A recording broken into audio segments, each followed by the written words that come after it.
Good evening, folks, and welcome to Common Sense Live. Tonight we have a live call-in show with State Senate candidate, Democrat State Senate candidate Tierney, who's here in the studio with us, and frankly, he's going to be here for 1 hour, and we are going to be discussing local issues. We're going to be discussing his candidate campaign for State Senate in the 24th Senate District. And Terry, I'd like to welcome you back to the show. I know I've had you a few times on the show before, and I give you a lot of credit because this is a live show, and it's a call-in show as well, folks. You can call in and ask Terry Tierney any questions you'd like at 792-4101, and that's the number, and it should be up on the screen pretty much the entire show. So if you have any questions, or you'd like to ask a question, or you'd like to find out how he stands on a particular position, then please feel free to call the show, and I'm sure Terry will give you his best shot, and he's very candid. I might add that as well.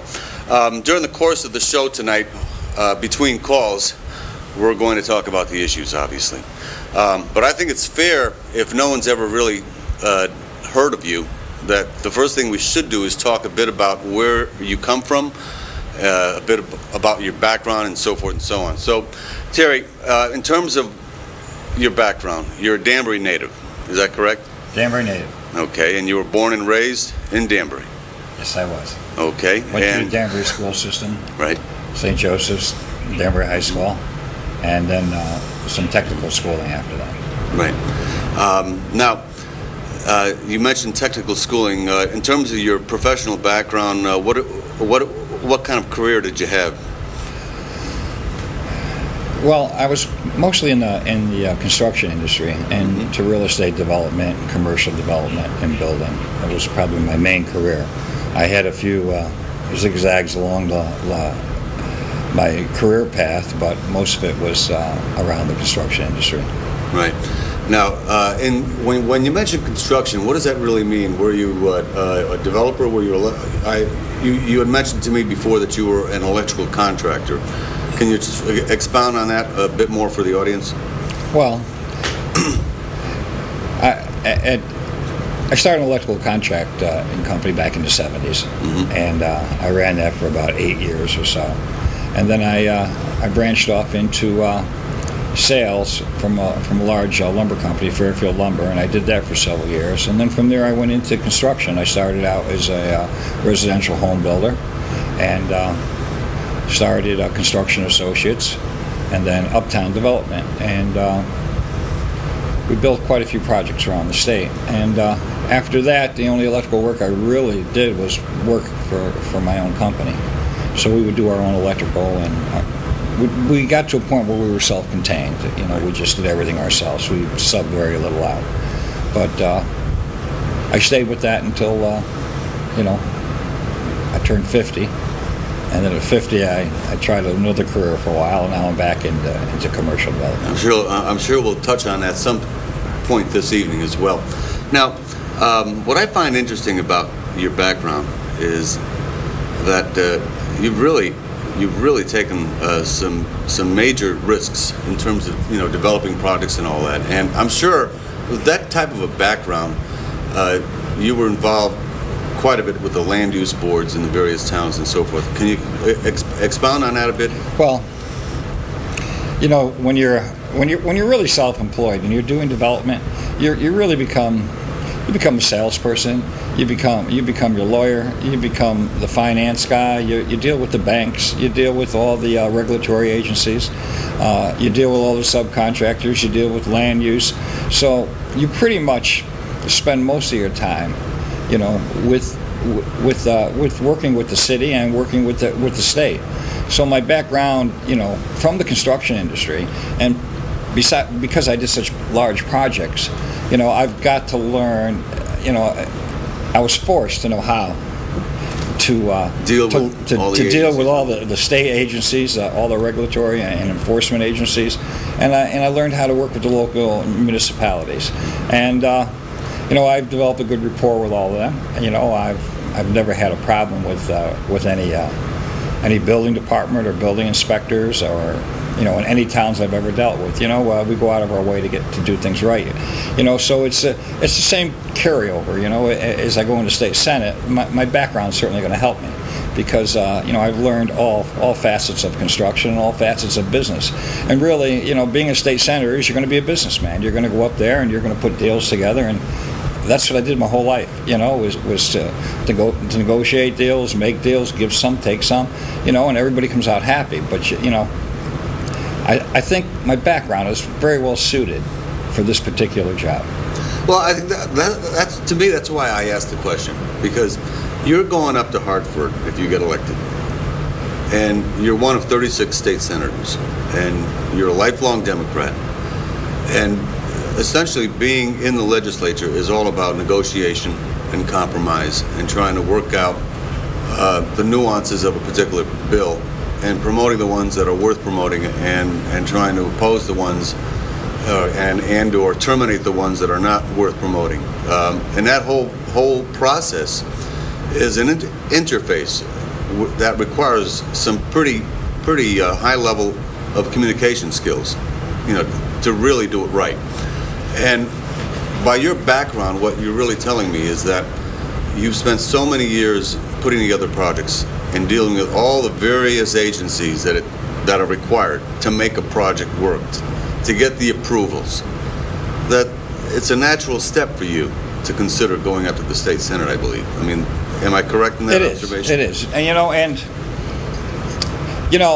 somebody coined it a long time. Everything's political. Everything you do is political. Right. So really, I was in the political arena, but in the private sector. Now, that I'm getting out of that arena and trying to go up there and do the best I can for the 24th district, and I'm going to bring those skills up there. But the same thing, when I was building and developing, I had to deal with all the people. It's the same thing when you go to the Senate. You can't go up there as a Democrat and just promote Democratic ideas and fight just for Democratic values. And I think that's one of the mistakes that they make up there. If a Republican has a good idea, I'm going to back it. There's a Republican senator right now that's pushing a bill that's going to alleviate the tax on seniors' pension plans, on retirement pensions, and I would fight 100% for that. It came from a Republican, but it's a good idea. If you were to go up there and take just Democratic ideas, well, Republicans aren't wrong all the time. And Democrats aren't right all the time. Right. So, if you're going to take just a Democratic position, you're going to have to be wrong an awful lot of times. So you have to be able to be, bipartisan when you go up there and work with both the Republicans and of course, your own Democratic colleagues.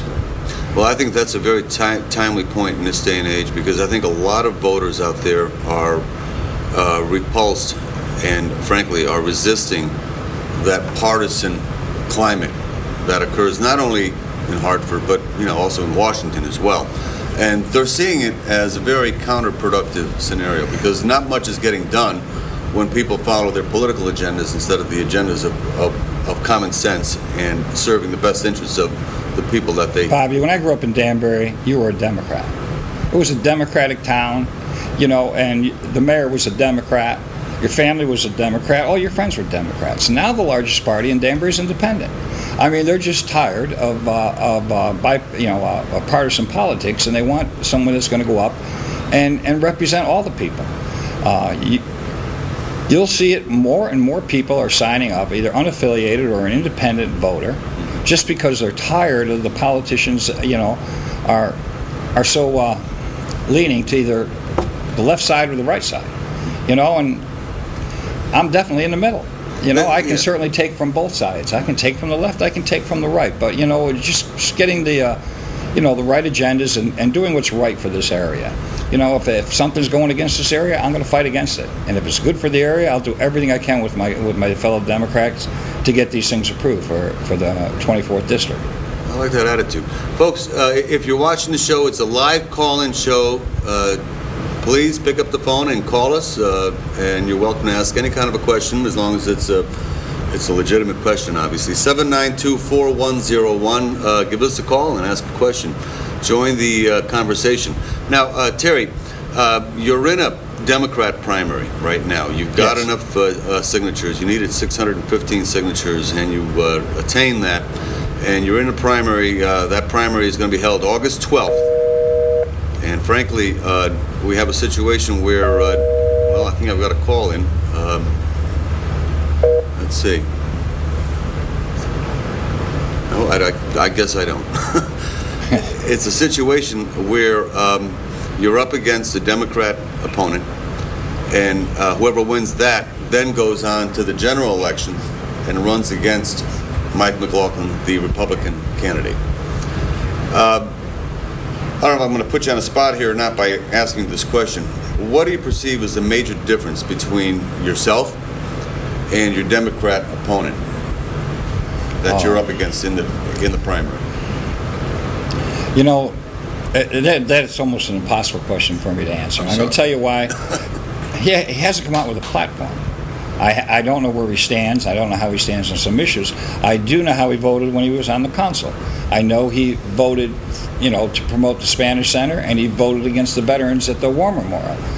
We're definitely, on opposite extremes on both of those two issues. He also voted against the education, and for funding on funding education. His vote was against that. And not only that, his absentee, in the ad hoc committees, was like just horrendous. If he's not going to show up locally, how's he going to show up in the Senate? But I don't know what the real difference is between what he stands for and what I stand for. I think I make my position clear as I can be, and I answer every question given to me with a clear enough answer that someone doesn't know how I stand on any issue and what my ideas are. But I can't really tell me what the difference is between Wayne Perkins, my Democratic opponent, and of course myself. He hasn't really shown his positions yet at this point. Let me read something that you said recently, and I quote you. "I will not be influenced by partisan political agendas or special interest groups." What does that really mean? And is that something how strongly do you believe in that? Well, and is that a way of comparing you against your opponent? Because I know it is. It is in a way. The whole idea of trying to get rid of, going out and having to raise all your money to run campaigns by going to corporations, special interest groups, lobbyists, what have you, to raise enough money to run a campaign. By the time you get there, you already owe, your soul to a variety of different people that got you there. So the phone's going to ring, and they're going to look for the favors. Now, I don't want to get in that position. And at any point, I've gotten all the questionnaires from all the unions, and I cordially called them and said, I won't be filling out your questionnaires. Even though they're not supporting me with money, but in order to get their endorsement, you just have to answer their questionnaires, so it just goes inside with their agenda. If I agree with everything in their agenda, I will get their support. But I'm not going to do that. I'm not going to go to any. I call them a special interest group at this point, and I'm just not looking for it. You said something that I don't know whether the viewers out there are really aware of. The unions out there literally solicit the candidates, and you're saying that they essentially want you to sign off that you agree with their agenda? Or? Exactly. They send you a questionnaire with 15, 20, 30 questions, and it's obvious which ones, how they want them answered. And if you want to answer it to them, and then they want you to sign a statement that this is your belief, and now we're going to give you support. We're going to throw our union supporters behind you. Well, I think those people in the union, if they look at my background, I was a union worker. I was a union electrician. I've run union jobs. I'm certainly not going to be against, supporting, a fair wage, equal pay. I'm all for that. But I'm not going to go down and sell out, especially in the beginning of this campaign. I just don't want it to go out and sell out. My opponent jumped in a lobbyist car. First day out of the shoot, jumps in a lobbyist car and gets driven up to Hartford and gets shown around, jumps in a lobbyist car and comes back. He didn't do it once. He didn't do it twice. He did it 3 times. Now, Is this what we want for representation? You know, right away you're in bed with the lobbyists, and these are the ones that are going to push all their issues. I'm not out to represent the lobbyist issues. I'm out to represent, you know, the people of the 24th district. And it doesn't matter if you're a Democrat, you're independent, or a Republican. I don't care if you don't vote. But by proxy, I'm going to represent all the people, and I'm going to represent them equally.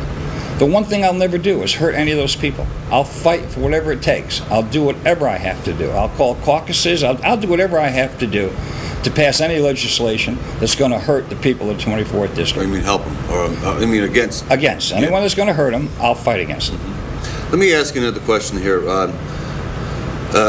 With respect to the biggest issue out there, I don't know if you've had a chance to really think about this.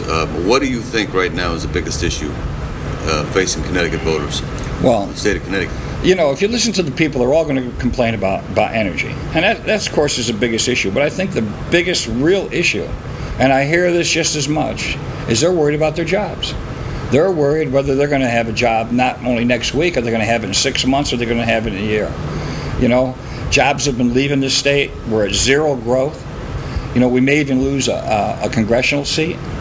So there's no influx of people into Connecticut. There's an exodus of people out of the state. And why are they leaving? Because our jobs have left. You know, it's much easier to keep a corporation in a state than it is to have them leave and try and entice them back. They have, I think it's 16 or 17 enterprising zones throughout the state that gives some tax benefits to corporations. The whole state should be an enterprise zone.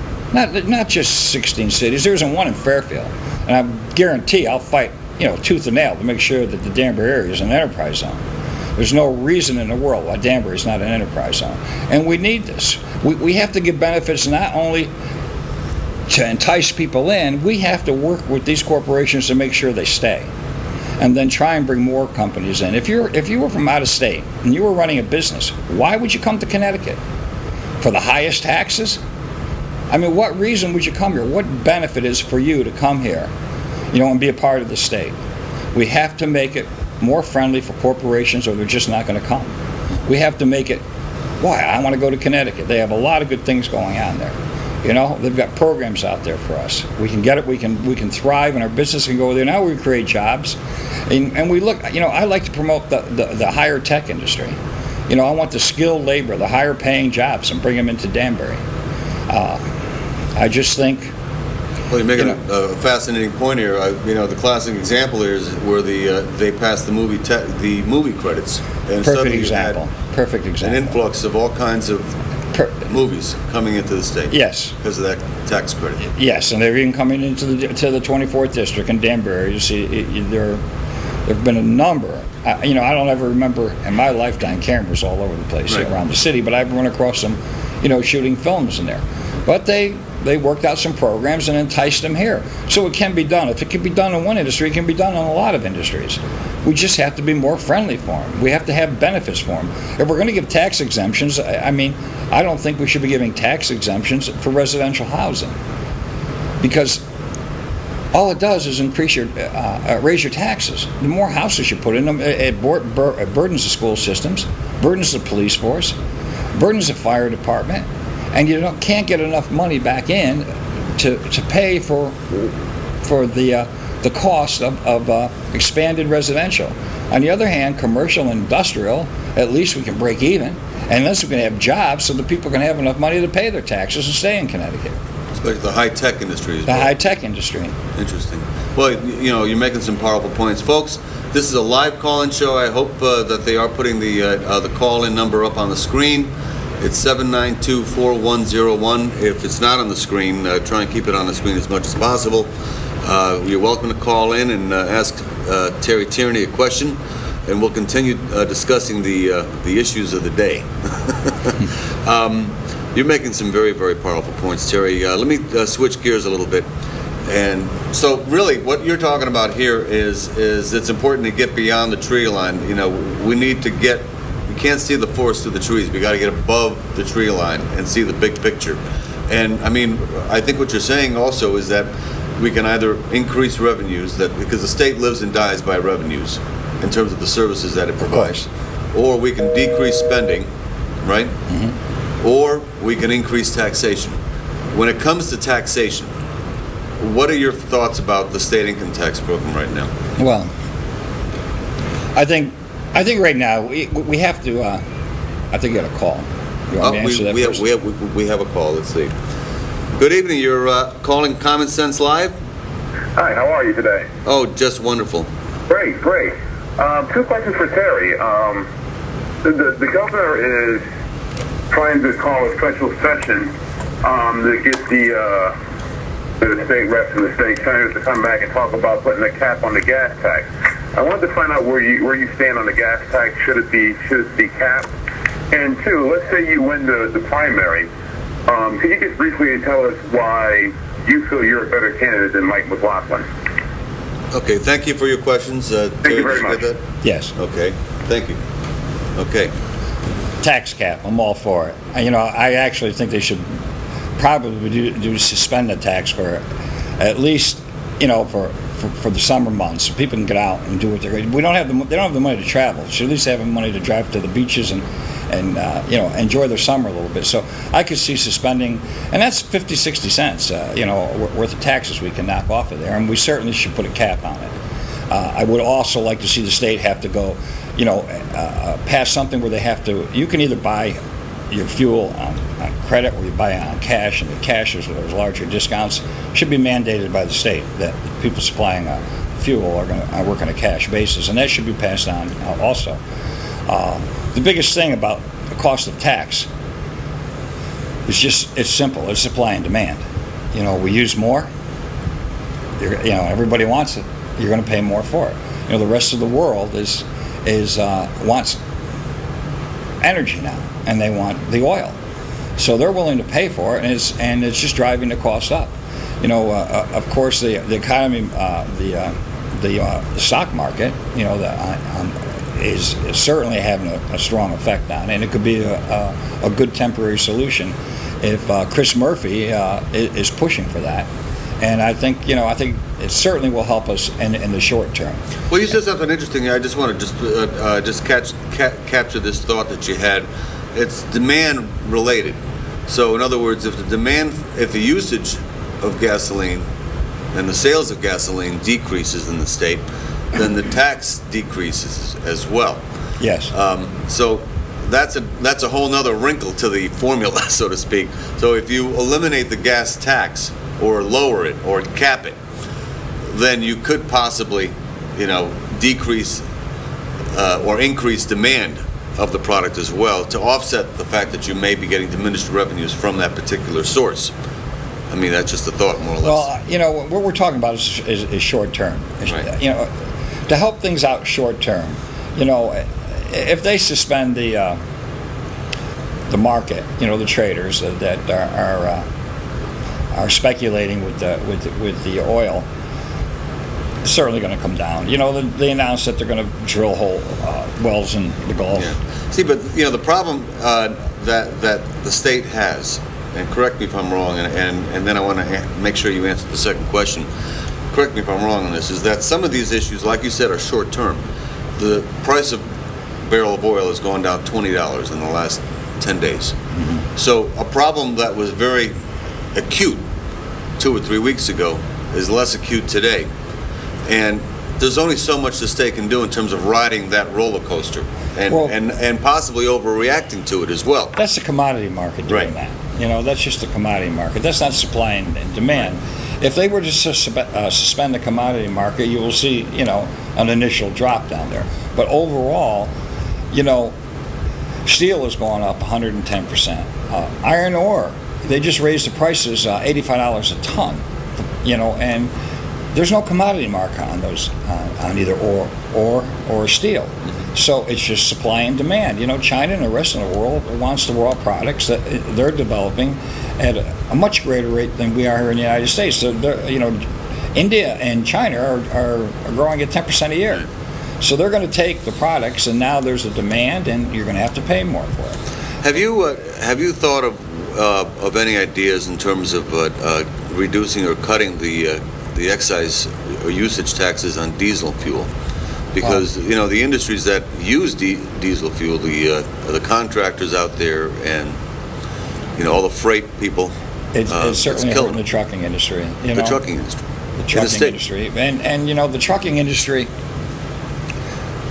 I know a lot of truckers just won't go out there. They're just, I'll let my truck sit. But do you think the state can do something about that? In terms of possibly, they have to do something about cutting the diesel taxes and all that, or possibly creating diesel subsidies, because this runs along the lines of your original theme in terms of trying to do as much as possible to make it easy to do business in Connecticut. You're going to have to do because something everything to help trickles the down trucking from industry. that, right? The trucking industry, can't raise the prices enough to compensate for the price of oil. But the trains, on the other hand, prices are skyrocketing because everybody's trying to get their product on trains now. So now it's almost like, there's an extra $500 to buy a car because it's coming here on train. There's an extra $500. Some are $1,500 more. Delivery charges, because the price of what it costs to put something on a rail and send it here. And that's supply and demand. The railroads can get away with charging much more because it's still cheaper than taking a truck, loading it, and driving it across the country. So, and there's a big waiting list for anyone to get on to ship anything by rail. You're sounding more and more like even though you're a Democrat, you're sounding more and more like a Republican. But well, I don't mean to be. And that's not a put down. But it's just basically it seems to suggest that you clearly you're in the middle there. I am. It depends on the issue. It's a lead into the gentleman's second question, which is, what differentiates you from Mike McLaughlin if you win the primary and you're up against Mike? Well, what's the big difference there? I think there's a tremendous difference. You're both Irish for openers. We're both Irish. And we both were brought up in Danbury. Right. Okay. But our backgrounds are a little different. I've been in business my whole life. I have a tremendous amount of experience. Dealing in the business world, not just with the municipalities, because Michael certainly should know how to deal with a municipality because he's been the mayor's aide. But so many things that the mayor and they have done, I've been against right from the get-go. So, can you list any yet? Just since you bring it up. To pass an ordinance in a city where someone can come into your house without a search warrant, that was passed in Danbury under their watch, it's something that I just went crazy over that. I said, that's just against your basic rights, basic rights, the constitutional rights, First Amendment. I certainly was not against the police force of Danbury to want to use ICE. I'm 100%. I would have backed it 100%. But at the same time, I'm 100% behind making it a political issue. To take ICE and make it, a stormtrooper fear tactic into the city of Danbury, to promote Danbury as an immigration capital of Connecticut, and to use this as a political tool, I was 100% against. If you need ICE, you call them. You work with them. You don't have to take it to the public. It's there for you. It's a tool that they can use. If they want to adopt the programs, they can do it. The police chief and the mayor could have just instituted it. It didn't have to go before a council. It didn't have to go on a referendum. It didn't have to be a political issue in Danbury. I think they should have made ICE nice. It's a good tool, and the city certainly could use it. If there are people here that are criminals. ICE nice. Yeah, well, it doesn't have to be something that people have to, it's bad enough that, that if something happened to them before, they're afraid to go to the police. Now they're afraid to go to anybody. If they become victims, there's nothing they can do. So they're living further and further into the shadows, into the perimeter. And they're going to disappear. They're just going to hide. They'll never assimilate into society. The federal government has got to do something. Both sides both presidential candidates seem to have a plan that's going to have some form of what, I hate the word, amnesty, something that's going to be worked out so we can start recognizing these people and giving them an opportunity to work something out in one way or another. But what New Haven did on the same subject, and I don't know if this is an answer to McLaughlin's problem. Well, we're trying to find out how you guys differ. Well, yeah. New Haven And now Hartford's following suit. New Haven is giving them ID cards, letting them open bank accounts, letting them go for driver's licenses. In other words, they're making Connecticut a sanctuary state. I mean, it's the last thing I would want. And not that I'm against the immigrants, I just don't want this to be the immigration capital of the world. Let the federal government come up with the rules and all that regulations that's going to govern the whole United States. Let's not let Connecticut go out there and say, come on, I mean, they'll be having news presses in Brazil and Guatemala and Ecuador and Mexico. If you're going to America, go to New Haven and Hartford, go to Connecticut. And it's just, and where the cost comes back, it comes back to you, who worked hard your whole life, trying to pay your taxes, playing by the rules, and now you got to pay for all. So let me get this straight, because I know there's viewers out there that are probably trying to figure out, is he for illegal immigration or is he against it? What you're saying, and we don't know how Mike feels about it, although I suspect we do, is that in terms of illegal immigration, and you said something very powerful. You said that the problem with that fundamentally is that be careful what you wish for, because if you don't watch out, the law of unintended consequences comes into play, and you wind up attracting an element that you can't afford. I think that's what you're saying there. I think we have a call in. Hold on. These guys take precedence here. Okay. Hello. Thank you for calling Common Sense. You're here with myself and Terry Tierney. What's your question? Hello. Hello. Hello. Oh, I guess he chickened out. But anyways, so what you're saying is that you're against ID cards, you're against creating a sanctuary. I'm not against them. I'm against them being done by a municipality and the state of Connecticut. Okay. If the federal government comes out with a mass program, we have estimated guesses, 20 to 25 million illegal. We don't know, actually. A lot of them, they're all undocumented, so they're all undocumented. But a guesstimation is that number. Mm-hmm. Does anyone really think you can gather up 25 million people and have them leave this country? We can't. It fundamentally goes against our value system too. I mean, that's the part that you were talking about in the beginning of your argument, where ICE needs to be nice, and that whole stormtrooper mentality is not the answer. All that does is create more of a problem. Everybody likes to say, well, what it says on the Statue of Liberty, give us our poor, and but the truth is the matter. You have to say that because the rich ain't going to come here. If you've got a lot of money and you're living in Brazil and you've got tons of money, why would you want to run and sneak into the United States? Well, you're full of wisdom. So the only thing that's going to come here is going to be the poor. That's a lot of wisdom. Disenfranchised. Those that really need help. They're leaving poverty to try and start a new life for themselves. Right. And they can't come in legally because there's no way for them. But they did get in here. Now we have to, in order to solve this problem, you got to close down the borders. I mean, if you're going to try and stop, or you're just going to, if they come out with a program that gives some form of amnesty, so to say, that they can work out something, well, then everyone's going to try and come in here. So they're going to have to really close down the borders before they do anything else, because they'll never get anywhere with it. You got to stop the leak before you fix the roof. Exactly. Right. Exactly. Hey, listen. Let's not spend the entire night on this particular subject, because I know we could easily, but let's move on a little bit. So, in terms of answering the caller's question, what separates you from Mike McLaughlin if you're up against him in the general election? I don't necessarily know where he stands on the issue. Obviously, Well, I know he came out, in one of his original flyers, and I've been trying to promote my own platform and not really, Was he an architect of NICE, Mike McLaughlin, or ICE? Did he put together? He's the mayor's right-hand man, so it just had to be involved. Right. But. He came out and he said one of the most important things in his campaign was 3 strikes and you're out. Right.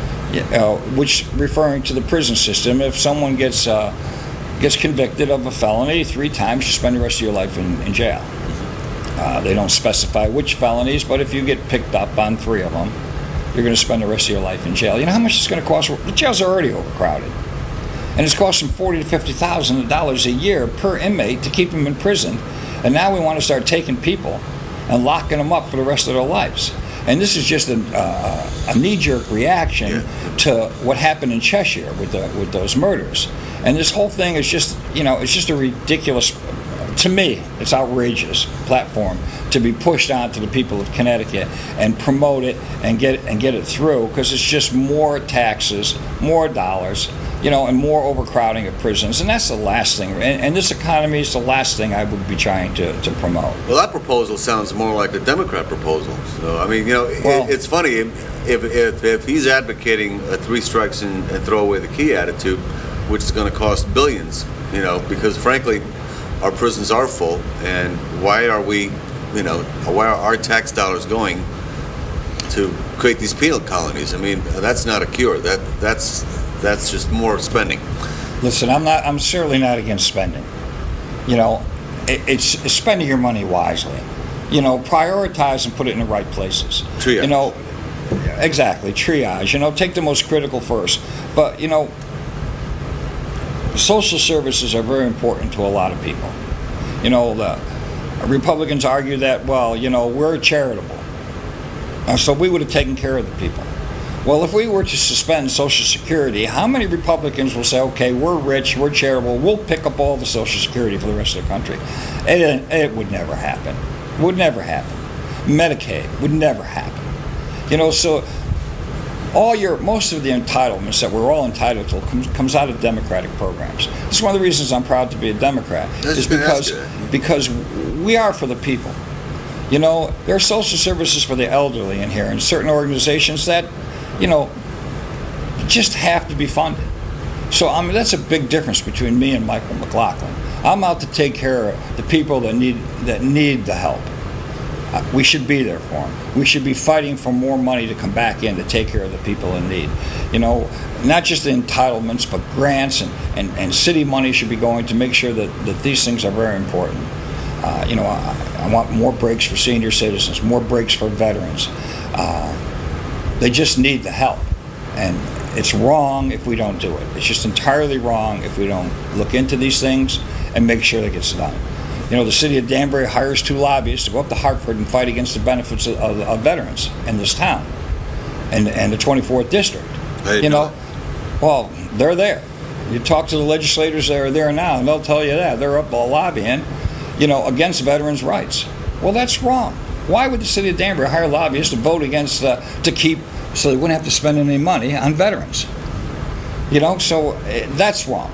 To me, that's wrong. I'm listening to you talk, Terry, and I have to ask you this question.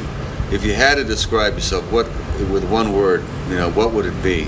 If you had to what kind of a person are you? I mean, there's one word that maybe 2 words, but if you had to more or less say, hey, you certainly couldn't label me hard-nosed, and you can't label me a bleeding heart either. But things are real, so this is what's really going on. You could have to label me as a realist. Right. This is what has to be done. There's no other way around it. This state's in trouble. They need somebody to go up there, take some leadership, and makes the tough decisions that's needed. Yeah, I think we got a phone call. Hold on. Hello, welcome to Common Sense. Your question, please? Hi, it's 2 questions, actually. 2 questions, Terry. One is Mr. Tierney's position on Governor Rowell's ethics reform, and I'd like to elaborate on that because it came about because of corruption regarding government and an industry he's very familiar with, construction. I'd like to get his views on that, please. And what's the second question? What does he think of the fact that it came from construction? Okay. Thank you for your questions, Terry. Did you get that?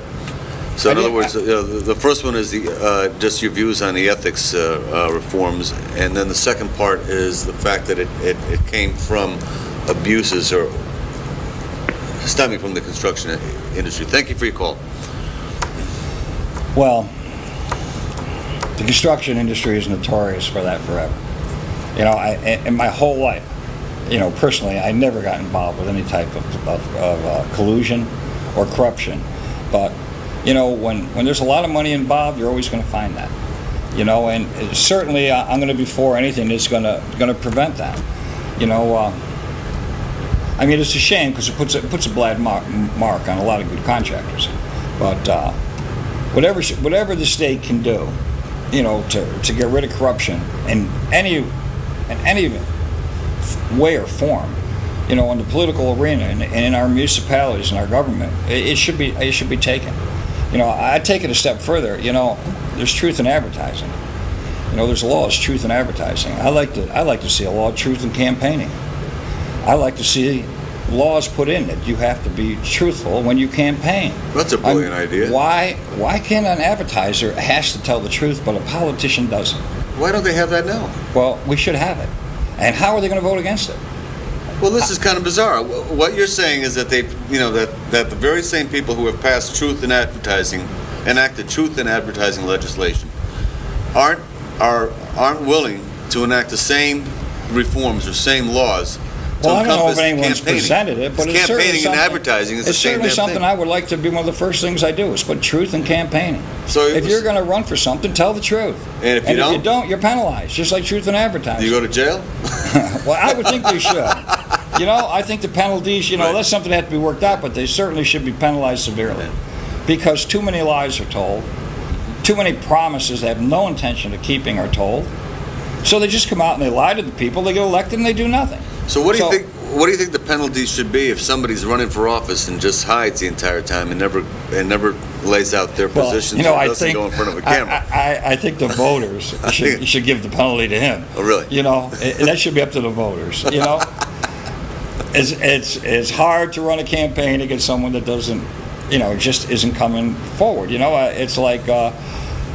You're talking about your Democrat opponent. I'm talking about my Democratic opponent, Dwayne Perkins. Did you offer him an opportunity to debate? I know that you would. Well, we've been trying to get a debate going since the day I got my signatures, and you know, hopefully, you know, I've talked to the News Times. I'm hoping that that they'll monitor a debate. They're certainly considering it and hoping that, you know, and trying to format it and do it for us. If not, you know, there's other organizations we can go to. But anywhere that he wants to debate, I will be there. I don't care what the format is, where it is, when it is. I would love to get in a debate with Dwayne Perkins. Well, so at least the people can have an opportunity to see. Here's what he has to say. Here's what I have to say. Right. Let me, you know, something's been troubling me about this particular campaign. Not necessarily your side of it at this point, but his side. And the fact is that the day it was announced that you did receive enough signatures to primary Mr. Perkins, they had a press conference as well where he lined up 7 or 8 other people that were in the Democrat Party, Democrat leaders, behind him. And I just get the feeling that he's really a puppet. He's some sort of a puppet of a bunch of backroom Democrat leaders, and that the only reason he's even being pushed is that he'll be controllable when he gets up to the State House. I mean, that's my gut feeling. Well, you know, I don't know. Any comment on that? I don't know if he's a puppet or not, but he certainly, you know, the Democratic Party, he was a nominated candidate, and they should support him. And I understand him supporting him that through this primary. I think after the primary is over, you know, wherever the Democratic candidate comes out, the Democratic should all get behind that person who wins the primary. My only problem is that, you know, I feel like I'm running against affirmative action or something. He isn't doing anything himself, and he's letting everybody carry the ball for him. You know, at some point, you got to step to the plate. Let me hear what you're about. Let me see what your platform is. Let's see if you are the better candidate. Let's see what your qualifications are. You know, I'm not getting any of these things from this man. You know, I'm willing to sit down and, you know, I would do, you know, just like we're here, any question. I don't care what the question is. Bring the questions in. You know, if you don't like my answers, well, at least you know how I stand. You know, and how my position is. I try and be clear on everything, let everybody know, you know, what the problem, how I see the problem, and how I would like to cure those problems. So, You know, Well, my concern is that if he's so beholden to his Democrat handlers, how is that going to affect the positions that he takes if he gets elected and he goes up to Hartford? Is he going to represent the Democrats, or is he going to represent the people? And that's a concern I have based on what I'm seeing and the way he's being handled during this campaign process, during this primary process. It's a big concern that I have, and that the voters out there should also have, because we're all tired, sick and tired of watching candidates being promoted by their parties and essentially getting elected, and then it doesn't end. They just continue promoting their party's agenda and doing the business and carrying out, the wishes of their particular party elders or the agendas of their party. And that's not constructive, and that's what's wrong with the political process in the state and in the country. And I mean, your feelings on that? well, I'm not here to defend Dwayne Perkins, but at the same time, I really don't know what his positions are. Right. I don't know if he's going to be a political puppet. I don't know if he's going to be controlled by the inner beltway. I don't know that. So I'm not going to accuse him of that, but I can tell you that I want to debate him. I want to see if he can handle himself. I want to see if he can get in front of a microphone, get in front of an audience, and see if he can handle himself. Because if you can't handle yourself, how are you going to go up to the Senate and sit in that room and be on your own? No one's going to be behind him to give him guidance, tell him what to say, to answer the questions. No one's going to go to the microphone for him. He's got to stand up for you. He's going to stand up for all the people in Danbury, in the 24th District, the people in Sherman, the people in Fairfield, Bethel, Danbury. He's going to represent these people. And if he's not capable of doing that, if he doesn't know the issues yet, I was talking to one of the councilmen, a Democratic councilman, that's supporting Dwayne. I said, what's his platform? He says, I'm just fed up with it. He says, I'm fed up with it. He says, I don't know what his platform is. He says, he keeps telling me he's trying to figure out what the platform is, and he's talking to people. If you didn't know the platform, for the day you wanted to run from Senate, you should never run for Senate. No one should run for Senate if they don't know what the problems are for the people in the 24th District, because it's evident. You don't have to dig very far to know what's wrong with this state. And you just can't go up to Hartford and be another legislator, another senator, pointing fingers at everybody else when you should be pointing the fingers at yourself. They have the opportunity. They have veto power. They can go up and they can make the changes necessary to correct the state, get it back on the right track, start enhancing the quality of life of the people of the 24th District. So that's what I'm going to do. I want to see if he's capable of even coming close to doing any of those things. I want to see what his position is. Terry, you've been a lifelong Democrat. If the Democrat Party came to you and said, listen, we want to nominate you for the state senate, but with only one condition, we want to make sure that you follow our agenda and you do our bidding when you get up to the state legislature, what's your answer to that? Well, because I don't think you're cut. Say that on the air. I don't think you're cut that way. I mean, No, everything I hear about you is that you're an independent thinker. You're a self-made man. Listen, I seek counsel. Bobby, don't get it wrong. Right. I seek counsel from everyone. Right. I'm not one of these people that I have all the answers and all the ideas, because I don't. But I seek counsel. I take the counsel of many. I put them all together, and I figure out what the best answer is. Because ultimately, if I'm elected to do this job, I have to do it. So I'm not going to put it in the hands of the inner circle to come up with the answer and say, here's what you're going to do. I'll take everyone's advice. I love advice. I love to hear what everyone has to say. And I take everyone's voice, to heart, and get their opinions. When you put it all together, if you get enough counsel, then you can come up with the right decisions. But I'm going to make those decisions. I will stand on my record. I'll stand on my background. And if I get elected in 2 years, I'm going to have to stand on what I did up there.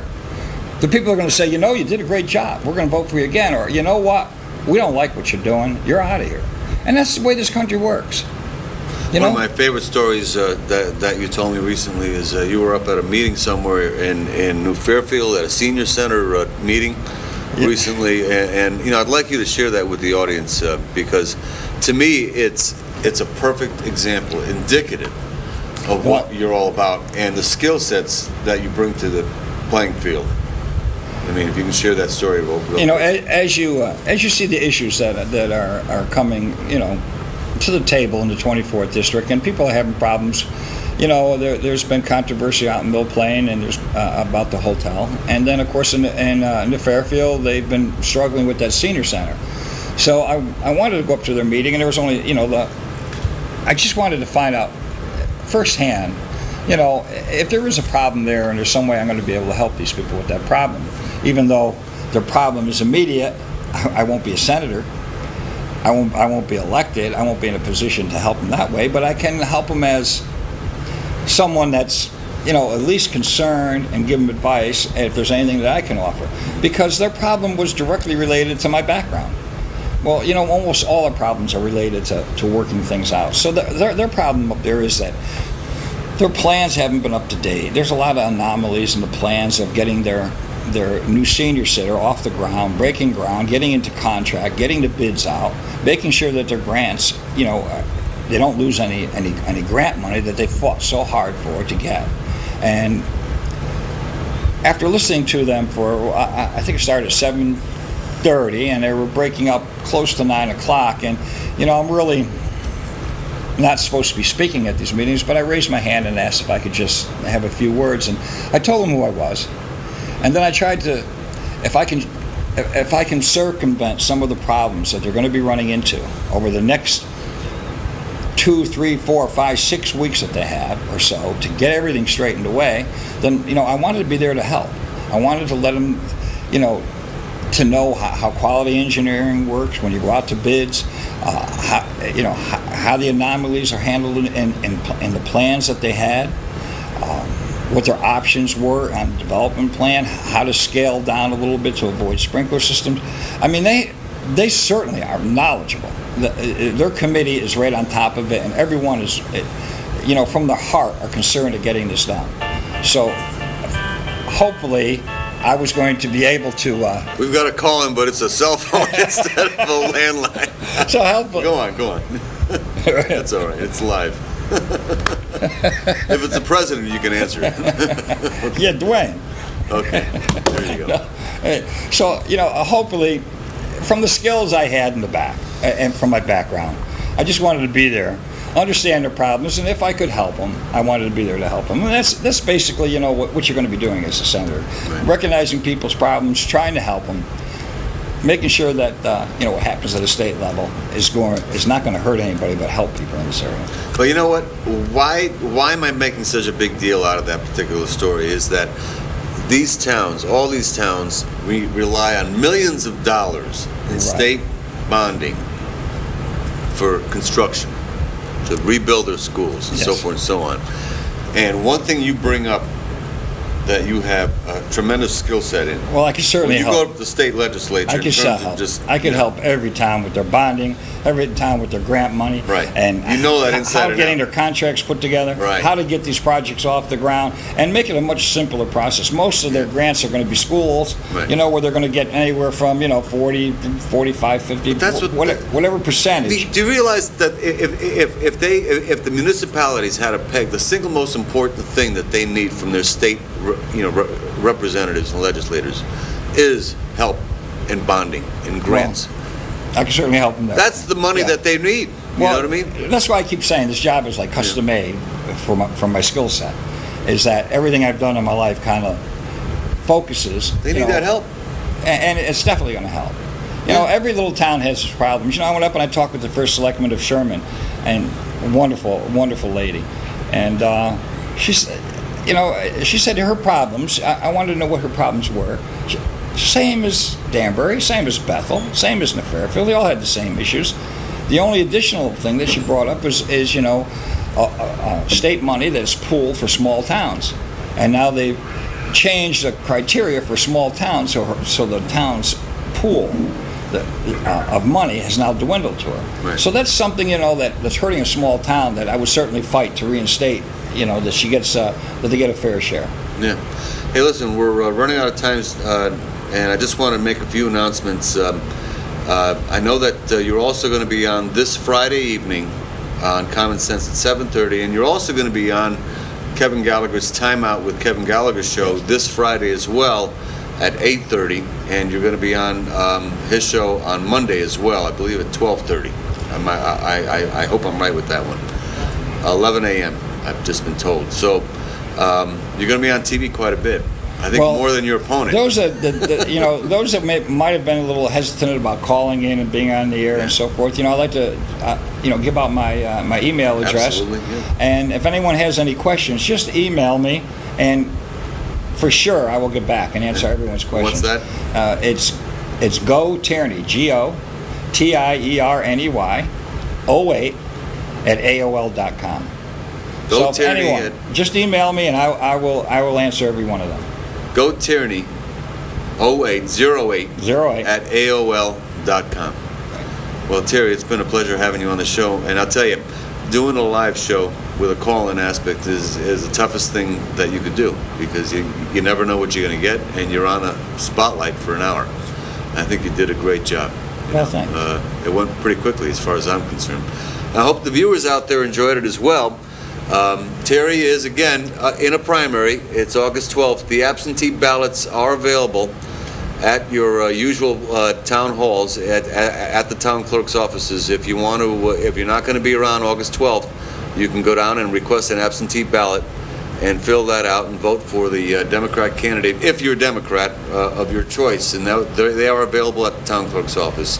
And remember, to vote, if you're a Democrat, vote in that Democrat primary August 12th in either Danbury, Bethel, New Fairfield, or Sherman for the 24th Senate District primary, Democrat primary. And Terry, again, thanks for being on the show, and good luck. Thank you.